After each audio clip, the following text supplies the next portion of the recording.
하나님 말씀 느헤미야 13장에서 보시겠습니다.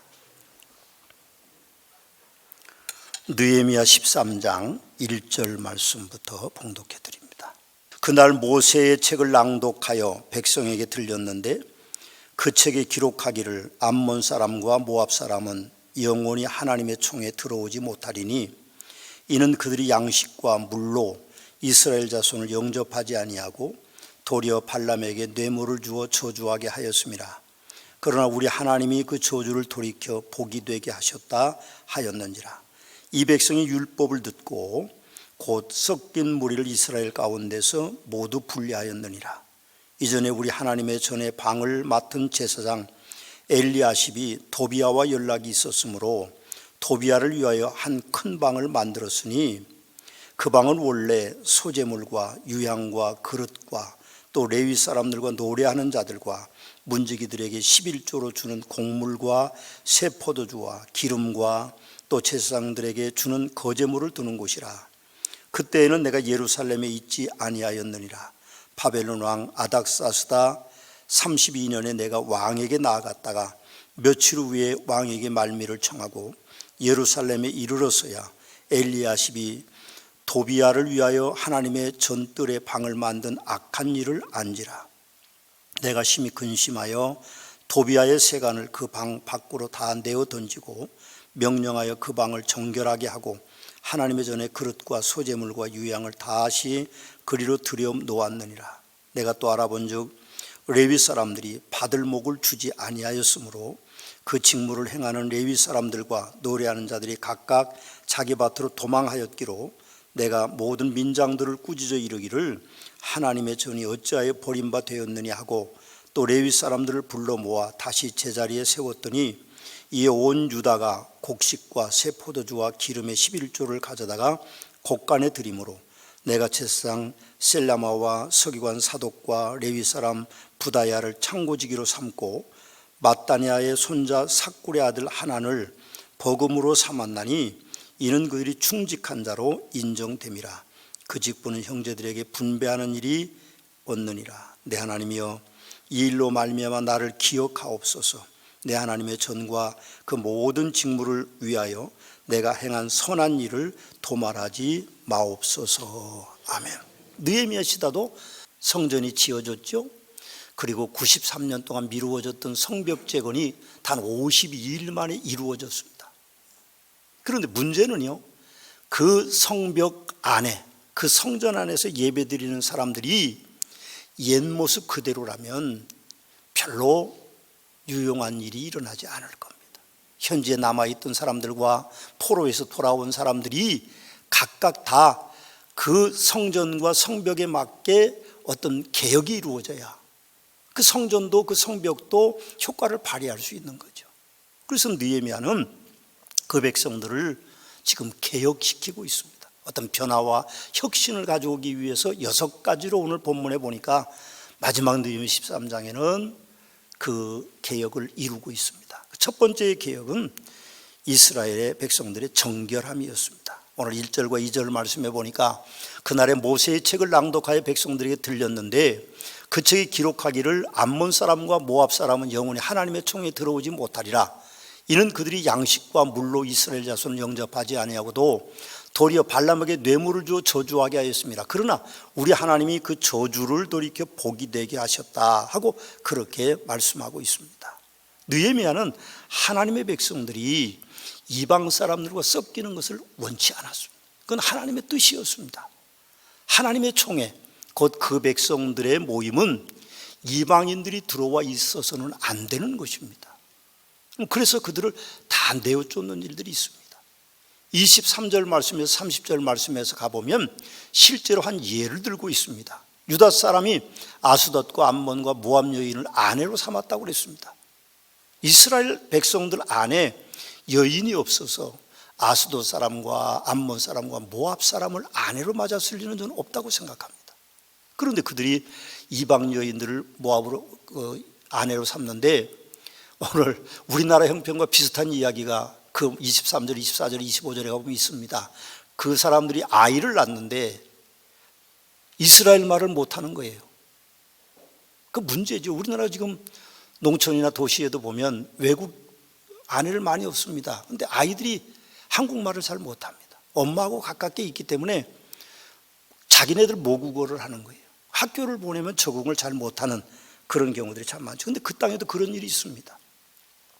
그래서 그들을 내어쫓으면서 느헤미야는 그렇게 말하면 솔로몬 왕 때에 이방 여인들이 많이 왕비로 왔기 때문에 나라가 망하지 않았느냐 그렇게 말하면서 심지어는 대제사장의 증손자 외국 사람하고 연애한 결혼한 그 사람을 내쫓았어요. 그 쉬운 일이 아닙니다. 여러분 생각하기는 쉽겠죠. 오늘날로 말하면 수석 장로를 이제 느헤미야가 징계를 하는 거죠. 그 쉬운 일이 아닙니다. 상황윤리라는 것이 우리에게 있습니다. 그 상황에 따라서 윤리의 기준이 바뀌는 것을 말하죠. 한 예를 들면 이런 겁니다. 음주운전해서 교통사고를 냈습니다. 아니면 마약을 먹고 교통사고를 내서 심신미약 상태에서 교통사고를 냈다 그러면 변호사들은 뭐라고 하면 이 사람은 음주운전 제정신이 아니고 마약을 먹어 제정신이 심신미약에서 이루어진 일입니다. 살인죄를 저질렀던 교통사고를 냈던 상해를 입혔던 그렇게 저지른 거기 때문에 양형참작을 해야 됩니다. 그렇게 이야기를 합니다. 그런 걸 상황윤리라고 말합니다. 상황에 따라서 법을 바뀌어서 적용하는 것을 말하는 거죠.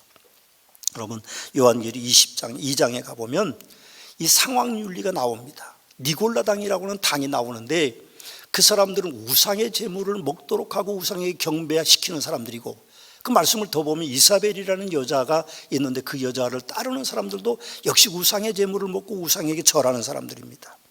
그런데 그 사람들을 어떻게 했습니까? 예수님께서 말씀하시기를 회개하라 그렇지 않으면 내가 속히 가서 내 입에 검으로 그들과 싸우리라. 계시록 22장 23절에는 더 충격적인 말씀이 있어요. 우리 꼭 기억해야 됩니다. 계시록 2장 23절에 보면 내가 사망으로 그의 자녀를 죽이리니 모든 교회가 나는 하나 사람의 뜻과 마음을 살피는 자인 줄 알지니라. 내가 너희 각 사람의 행위대로 갚아주리라. 그렇게 무섭고도 소름 끼치는 말씀을 합니다. 그런데 성도들이 우상을 섬기고 우상의 제물을 먹는 일들이 니골라 당이라고 하는 사람, 이사벨의 당이라는 그 사람들이 상황윤리적인 상황을 만들어서 대하는 것입니다. 유럽의 격언에는요, 지옥으로 가는 길은 선의로 포장되어 있다, 그런 말이 있다고 합니다. 모든 것이 다 아름다운 게 아닙니다. 모든 것이 다 가능한 것이 아니라는 말이죠. 현실의 수능에 사는 것이 올바르지 않는 경우도 있습니다. 우리 믿음의 사람들에게는 때로는 안타깝기도 하고 아프기도 하고 슬프기도 하고, 그러나 단호하게 그것을 잘라내지 않으면 우리가 하나님 앞에 바로 설 수 없다는 사실을 우리는 기억해야 됩니다. 오늘 3절 말씀을 보십시오. 백성이 그 율법을 듣고 섞인 무리를 이스라엘 가운데에서 모두 분리하였느니라. 아멘. 그 백성들이 정결한 백성이 됐습니다. 그것이 그 백성들이 해야 될 첫 번째 개혁이었습니다. 두 번째 느헤미야의 개혁은 성전을 청결하게 하는 것이었습니다. 오늘 4절에서 9절 말씀해 보면 성전 안에 큰 방이 하나 있었는데 그 방이 이방인인 도비야가 그 방을 차지하고 있었다고 그랬습니다. 원래 성전 안에 그 방은 소재물과 유향과 그릇과 레위 사람들과 노래하는 자들, 문지기들이 11조를 주는 곡물과 새 포도주와 그리고 기름과 또 제사장들에게 주는 거제물을 두는 곳인데, 그곳에 이방 사람이 큰 방을 차지하고 있습니다. 10절 말씀을 보면 레위 사람들이 받는 몫을 주지 아니하니까 굶어 죽지 않기 위해서 다 자기 밭으로 도망갔다고 성경은 그렇게 기록하고 있습니다. 그 방이 비니까 그 방을 엘리야십이라고 하는 대제사장이 자기의 사돈 삼은 이방 사람 도비야에게 줬습니다. 성전 안에 이방인이 들어와 있다고 하는 것은요, 상상할 수도 없는 일입니다. 물론 성전 안에 이방인의 뜰이라고 하는 뜰이 있지만 방을 주지는 않습니다. 끔찍한 일입니다. 이 일은 제사장 엘리야십이 도비야와 사돈을 맺고 느헤미야가 1년 동안 바사 제국으로 가 있는 동안에 이루어졌던 일이었기 때문에 느헤미야는 돌아와서 그 도비야의 세간을 다 방 밖으로 던져버렸습니다. 쫓아낸 것이죠. 그리고 그 방을 다시 정결하게 하고 하나님의 전에 그릇과 소재물과 유향을 다시 거리로 들여놓도록 민장들에게 명령을 내립니다. 예수님께서도 고난주간에 성전에 들어가셨습니다. 그런 채찍을 만드셨어요. 노끈으로 채찍을 만드셔서 장사하는 사람들을 채찍으로 때리셨습니다. 비둘기 파는 사람들의 그 비둘기 망을 발로 차시고 돈 바꾸는 사람들의 상을 뒤집어 부시면서 뭐라고 하셨습니까? 내 집을 강도의 소굴로 만들지 말라. 내 집은 만민이 기도하는 집이니라. 그렇게 말씀하셨습니다. 오늘날에도 하나님의 성전인 교회가 거룩함을 잊는 경우들이 있습니다. 그래서 얼마 전에 출간된 목사가 죽어야 교회가 산다는 책도 나온 것이고, 장로가 죽어야 교회가 산다는 책도 그래서 나온 겁니다. 교회가 하나님의 말씀을 전파하는 것이지 사람들이 교제가 우선이 돼서는 안 되고 사람들의 사업이 우선이 돼서는 안 됩니다. 우리는 요한계시록 3장에서 주님의 음성을 들을 줄 알아야 됩니다. 사대교회 사자에게 편지했는데 뭐라고 하셨습니까? 하나님의 7영과 7뼈를 가지시니가 이르시되 내가 내 이름을 아노니 내가 살았다고 하는 이름은 가졌자 죽은 자다. 그렇게 말씀하십니다. 사람이 많이 모인다고 그게 좋은 교회냐? 그렇지 않다는 겁니다. 그럼 생각해 보면 그 말씀이 우리를 향한 말씀인 걸 우리는 기억해야 됩니다. 하나님의 성전은요, 하나님의 영광을 위해서 온전히 사용되고 드려지는 것이 돼야만 됩니다. 도비아를 위해서, 이방 사람들을 위해서, 우리의 어떤 이익을 위해서 성전이 사용돼서는 안 된다는 것입니다. 세 번째 느헤미야의 개혁은 일꾼을 똑바로 세우는 일이었습니다.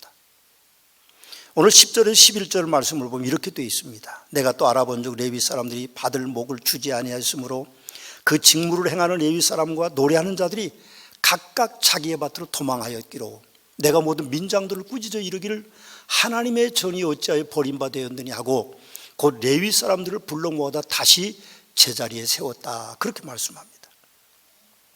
성전 안에 큰 방이 도비아가 차지하고 있었습니다. 성전 안에 그 방은 소재물과 유향과 그릇과 레위 사람들이 노래하는 사람들과 문지기들, 그런 사람들을 위해서 곡물을 11조를 바치고 천년을 바치고 쌓아놓는 방인데 그것이 빈 곳이 됐습니다. 근데 왜 그렇습니까? 그곳이 빈 곳이 되니까 레위인들이 다 죽지 않으려고 굶어 죽는 도망을 갔습니다. 자기 밭으로 갔어요. 그러니 자연히 여호와의 성전에서 드리는, 여호와께 드리는 여러 제사들이 제대로 드릴 수가 없었겠죠. 지난주일에 설교 본문인 느헤미야 12장 27절에 보면 예루살렘 성벽을 봉전하게 되니 각처에서 레위 사람들을 예루살렘에 데려다가 감사하고 노래하며 재금을 치고 비파와 수금을 타며 즐거이 봉헌식을 행했는데 1년 사이에 레위인들이 다 먹고 살 길이 없어서 도망을 갔다고 표현하고 있습니다. 그럼 왜 레위인들이 중요합니까? 성전에는 제사장을 돕는 사역이 있고 성전을 관리하는 사람들입니다. 그들이 없으니 성전 역할을 잘 못했을 것이 분명하고 그 결과 어천이옥에서 성전 안에는 레위인들 대신 이방인이 들어와 있었던 것입니다. 네 번째로 느헤미야의 개혁은 11조를 드리는 것이었습니다. 신명기 14장 22절 27절을 봉독합니다. 너는 마땅히 매년 토지 소산의 11조를 드릴 것이며 여호와께서 그의 이름을 두시려고 택하신 곳에서 내 곡식과 포도주와 기름의 11조를 먹으며 내 소와 양의 처음 난 것을 먹고 내 하나님 여호와를 경외하기를 항상 배울 것이니라. 그러나 내 하나님 여호와께서 자기 이름을 두시려고 택하시는 것이 내게서 너무 멀고 행로가 어려워서 내 하나님 여호와께서 그 풍부한 것을 가지고 갈 수 없거든 그것을 돈으로 바꾸어 그 돈을 싸가지고 내 하나님 여호와께 택하신 곳으로 가서 내 마음에 원하는 모든 것을 하나님께 드리고 여호와 앞에서 너와 내 권속이 함께 먹고 즐거워할 것이고 내 성읍에 거주하는 레위인은 너희 중에 분깃이나 기업이 없는 자이니 또한 저버리지 말지니라 하고 그렇게 말씀합니다. 사랑하는 서문학교 성도 여러분, 아직도 11조를 드리지 않는 성도님들이 많이 계십니다. 11조 설교를 제가 연속 한 주 건너서 합니다. 왜 그런가 하면 느헤미야 10장에도 11조에 대한 이야기가 나오고 11장에도 나오고 12장에도 나오기 때문에 제가 또 11조 설교를 합니다.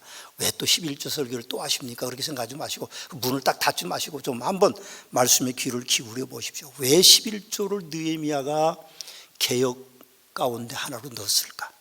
아마도 그런 생각을 가지는 분들이 있을 겁니다. 나는 아직 11조를 드릴 만큼 믿음이 없다.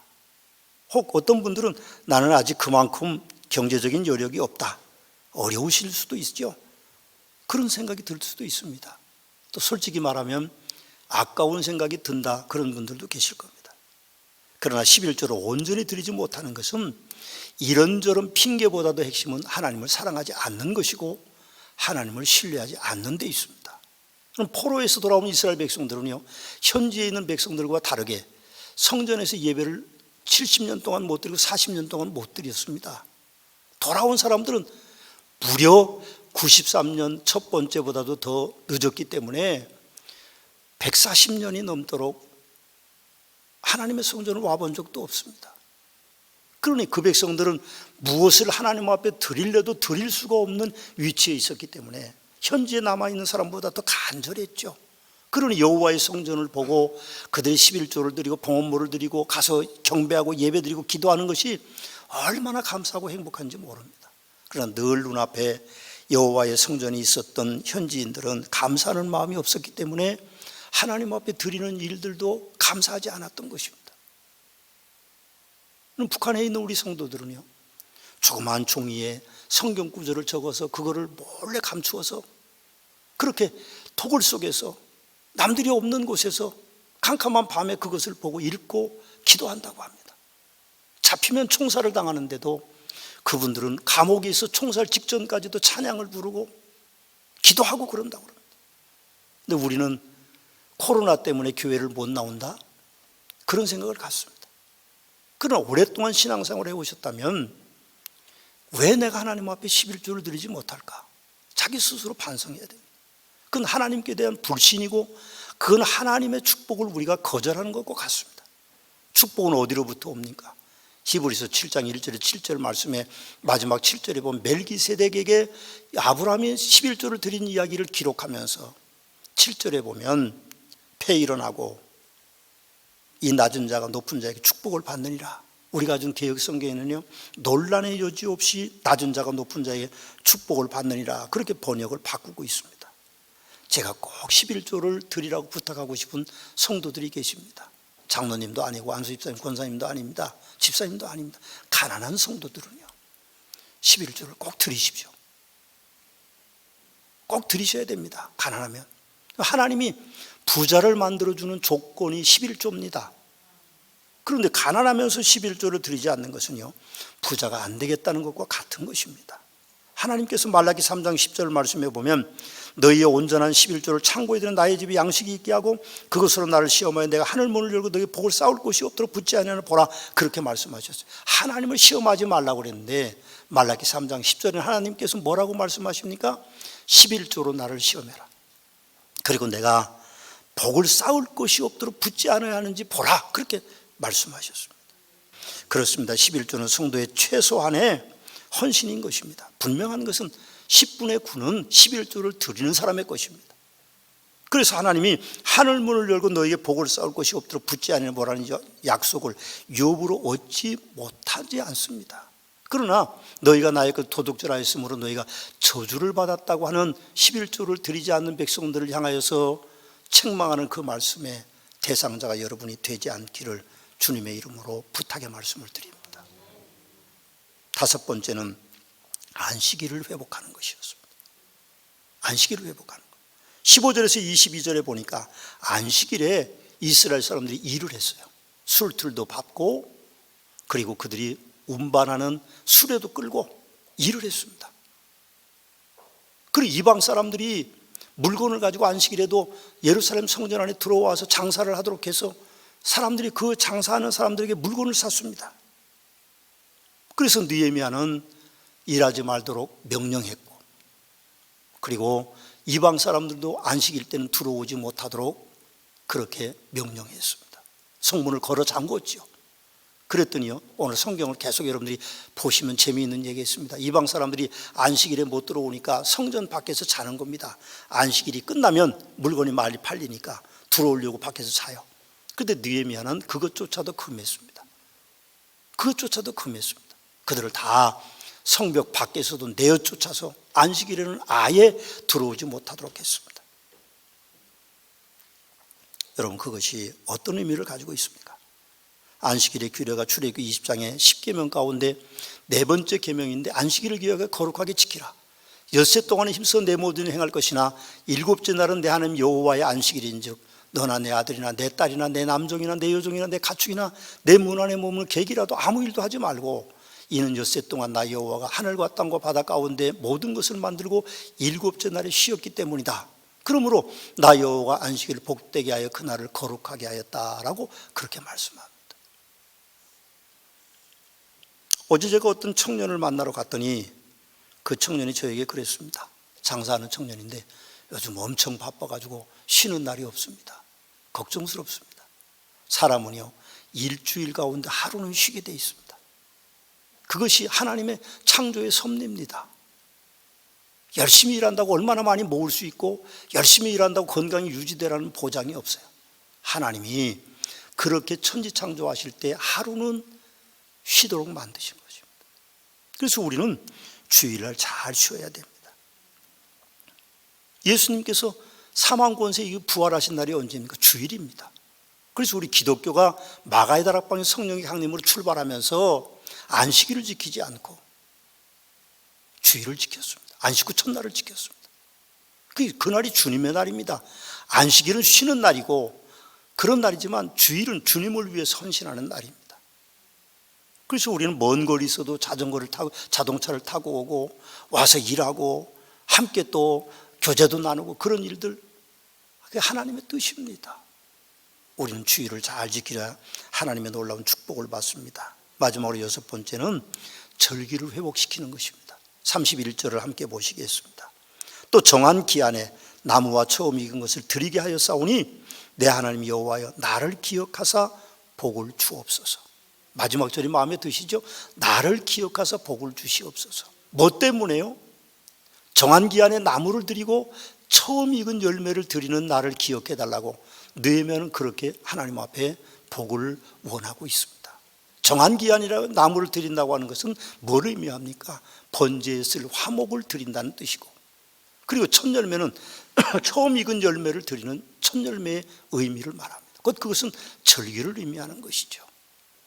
그 일이 하나님의 축복받는 비결임을 그렇게 말씀하면서 나를 기억하사 복을 주옵소서라고 스스로 고백하고 우리에게 그 복을 가르쳐주고 계시는 것입니다.